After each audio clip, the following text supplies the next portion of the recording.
Y'all, I literally recorded the whole video and then it turns out I wasn't. Hi guys, it's Bailey, also known as Well Read PhD. I am back with my recent reads of the past week. I read 4 books last week, so I'm going to talk you through what I liked, what I didn't like, recs I have based off of them.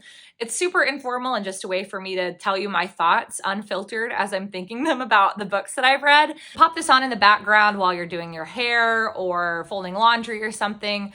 Super chill. Let's get into it. First book I read this week was London Seance Society by Sarah Penner. Honestly, if it was not for book club, I would have DNF'd this. So very sorry to my book club. We'll talk about it on Saturday. If you're watching, just skip to the next book. If you have not heard of this, the London Seance Society is a supernatural murder mystery set in 1890s, 1900s London and Paris, which sounds vibey, sounds fun, historical, spooky, love it. The plot of it is that Lena has come to Paris because her sister was recently murdered, and her sister was in contact with a psychic or spiritualist named Vaudeline Delaire. And Vaudeline is famous for hosting seances for families of murder victims so that they can get answers about their death. So Lena goes to hang out with Vaudeline, and Vaudeline gets a letter that says that one of her friends has also been mysteriously murdered. So they go back to London in search of answers to what happened to Lena's sister and what happened to Vaudeline's friend. As they get further in their investigations, they're infiltrating a sort of secretive seance society that's all men. And so a lot of tensions and dangers and bad vibes arise out of their presence there. Plot sounds great in theory. In execution, did not work for me. I think the stakes were way too low because you have 2 perspectives. You have Lena's perspective, and then you have this guy who's in the Seance Society's perspective. The guy in the Seance Society apparently knew Lena's sister. So a lot of the answers that Lena is looking for, you as the reader already have because you're reading these 2 perspectives. I think if you had cut the guy's perspective entirely, it would have done a lot to sort of pick up the pace and the suspense and tension of the book. Otherwise, it's like, okay, like 30% of the book in, I had already figured out what was happening. And so I wasn't really paying attention to the whodunit of it or the investigation of it because you kind of can piece it together pretty easily. There is a lesbian romantic subplot between Vaudeline and Lena, which could be interesting, but there is so much miscommunication and so much like flashback to Lena like not trusting people that I really did not care for Lena. Vaudeline was fine, but I wasn't super connected to her because I wasn't reading her point of view, and I think it just fell a little bit flat for me. Also, listening to it on audio, maybe not the move. The woman narrator kept saying psyche as psych, and she also kept mispronouncing chemise, and like Vaudeline's accent was really bad, so I would not do it on audio. Audio also made me notice that throughout this book, everybody's got a wound at some point, and everybody is touching their wound at some point. Like literally, Lena at one point palpates a wound, which I'm not like one of those moist people, you know, the ones that are like, oh my God, don't say that word. But palpating a wound, it only happened 3 times in the novel, but 3 times is 3 times too many, in my humble opinion. I don't know. So if you like a witchy or spooky vibe, I recommend Silver Nitrate by Silvia Moreno Garcia. Way more over this one. I think that the vibes of occultism and seances are still there, but it's set in 1990s and 1940s Mexico City. So very cool, very historical, really unique, and I think does a really good job setting everything up. If you could do without the supernatural elements and just want a sort of London Victorian whodunit, I think stick to the classics. I think that Sherlock Holmes by Arthur Conan Doyle, I think Agatha Christie's Miss Marple and Hercule Poirot series are much better, and I think you can just get straight to the OG Victorian stuff and do that. If you prefer a sort of modern twist on a historical fiction, I think The Housekeepers by Alex Hay was one of my favorites of last year. Unfortunately, I do not recommend the London Seance Society. I don't know if this is just like a one-off for this author or what, but would love to hear your thoughts in the comments. The second book I read this week was also for book club, but it ended up being a 5-star for me. Killers of a Certain Age by Deanna Raybourn, 5 stars across the board. So fun, so heartfelt, and funny and sharp. I really, really loved it. So the premise of this book is that these 4 women have been assassins for this League of Assassins called the Museum for 40 years. They were recruited when they were young women in the 1970s. They were the first all-female assassins group under the museum. And 40 years later, now they are a little older. They are a little sort of old-fashioned. So the museum has paid for them to have a retirement cruise in the Caribbean, luxury, one last hurrah for them to just sort of hang out and then retire. Turns out they get there and someone has put a hit out on them. So they have to figure out what the heck to do. They have to figure out who's trying to kill them, why, how to not get killed, how they should approach this, how they can get the hit taken off of them. And in doing so, they have to jet all around the world, from the catacombs of Paris to the streets of New Orleans. They have to sort of gather information from the other people that they know, and think back to flashbacks of when they were in the field in the 1970s and 80s, and think back to, okay, who do we know who would want us dead, or who do we know who would want us out of the picture? So it's very Catch Me If You Can, it's very Ocean's 11, but at the same time, it is very Killing Eve, if you have ever seen that. I think there's a similar adrenaline kick of trying to go undetected present in Going Zero by Anthony McCartan, which is one of my favorite 5-star reads from 2023, one I recommend to everyone, basically, where people are in a contest to try to go off the grid for as long as possible without being detected by cybersecurity. So if that's your vibe, highly recommend that book as well as this book if you haven't read it already. If you sort of like the older characters who are still kicking and not dead yet vibes, obviously the classic is Thursday Murder Club by Richard Osman and that whole series, but also one that I see recommended not as often as Thursday Murder Club, but I think is just as good and written by a screenwriter as well who wrote Death in Paradise, if you've ever seen that British crime series, is Robert Thorogood's The Marlowe Murder Club. It's an all-women cast of people trying to solve crimes. The main character is this 80-year-old woman who writes crosswords for a living, but is like still kicking. And I think that those all match up super well in the same sort of vibes. I was so happy to hear that there will be a sequel to this book in 2025. The world building around the museum and those agents was too good for there not to be a sequel. So very excited to read that. I need to know about Minka and some of the other side agent characters that were in this novel. So I hope that that one is just as good. The third book I read this week was The Unwedding by Condie, and I was so excited to read this book. It's billed as White Lotus meets Agatha Christie, locked room murder mystery, and I found that it ultimately fell flat for me. I think I would give this book about 3 stars. The plot surrounds a woman named Ellery who is supposed to go to this luxurious retreat out in Big Sur for her anniversary with her husband. The catch is that she is now divorced and she did not want to be divorced. And so she goes alone, and for her to just go be in the woods and sort of find some closure on her divorce.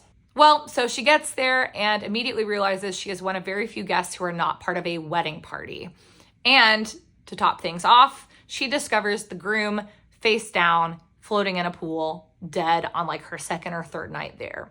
She and 2 other people at the resort sort of take it upon themselves to figure out what's going on. There's been a landslide, and so no police can come inspect the body or solve the crime. So Ellery and these 2 randos that she finds decide to be amateur detectives and get to the bottom of this murder. I think the Big Sur setting is really cool. You've got the redwoods, the hiking, the sheer cliff drops. Totally feasible that there would be a landslide there, and this sort of remote eco resort that focuses on being one with nature. Also, this might make me crazy. I'm getting married in November, and so I don't know if it's like an anxiety response, but whenever I read about weddings gone awry stories, I feel like, what happens if I knock something over at my wedding? Small potatoes. There was a murder at this one. So I feel like that appeals to me for some reason right now. If you know any other ones, let me know. Would love to read them. In terms of the rest of the book, I think that is where the prose stop for me. I think Ellery as a main character is annoying. She is constantly doubting herself and constantly sort of really wallowing in this grief and flashing back to her relationship when it was happy and these fights and then a past traumatic event. And none of it really adds to her character development. And it really doesn't give much to the story as well. I think it totally undercuts any of the tension and suspense that is building and really bogs down the story in the middle. I also found it way unbelievable that she was going to play amateur detective when these two randoms she just met, she doesn't know if she can trust them. And it just didn't make sense to me. I don't really care for the amateur detective vibe if it's not done well. I think there are also way too many side characters. You have the whole wedding party. You have all the people at the resort. Everybody has these really stupid names like Canyon. And I feel like it's just very difficult to keep track of them because they're all very similar and very surface level. Books that I would recommend that have a similar sort of White Lotus-y, we're out on a resort and something has gone wrong, or you don't know who to trust, or locked room murder mysteries in an obscure location that do this much better are The Second Stranger by Martin Griffin. In that book, we're in the Scottish Highlands. It is the last week of the season before they are closing out the hotel because the snow has become too much. A massive snowstorm comes around and the last staff member who's in the hotel is there alone. A cop comes to the door and says, "Hey, can you put me up for the night? There's a convict on the loose. He's really dangerous. I need your help." She goes, "Okay, sure." They start locking things down. Then ding dong, another person comes to the door in a cop uniform, says, "Hey, I'm the same cop's name. There's a convict that's escaped. He's super dangerous. I need you to help me find him." And so now this woman is stuck trying to figure out which one is the real cop, which one's the convict. Are they both convicts? Like, that is a lot more fast-paced and a lot better of a sort of locked room mystery than this one. If you just are here for the vibes and you want a fine thriller, Hunting Party, The Guest List, and The Paris Apartment by Lucy Foley are all great options. I know they're super recommended. I think some less recommended books would be The Long Weekend by Gilly Macmillan, or Gilly Macmillan. I don't know how she says her name. And I think The Chateau by Jacqueline Goldis is another good one that's set in the south of France in a chateau. So the last book I read this week did work for me. I really liked it. It was called The Couple's Trip by Ulf Kvensler. And so this is a summery Scandinavian noir set in Sweden. These two couples, there is Anna and Henrik, who have been together for over a decade. Every year they go on a hiking trip in the Swedish mountains with their friend Milena. Milena always sort of third wheels with them. And this year, like right before they're about to go, and they like hike, they like are doing like glaciers, they're camping. They're in this shit, right? They're like, I am going to Bear Grylls this. Elena is like, "Oh, can I bring my new boyfriend?" They're like, first of all, didn't know you're dating someone. Second of all, like, do we know him? Do we trust him? Can he keep up, basically? Anna and Henrik decide, you know what? This is exciting for our friend Milena. She never dates anybody. He can come along. Big mistake. Huge. Milena's new boyfriend, Jakob, gives off the worst vibes imaginable. Bad things start happening, and their hiking trip in the Swedish mountains goes awry. I thought this was a really well-written thriller. There's a lot of domestic suspense and tension in relationships, but there's also the added element of, are they going to survive in this really spooky, inhospitable climate? The prose was much better than some thrillers tend to be for me, so I really enjoyed that.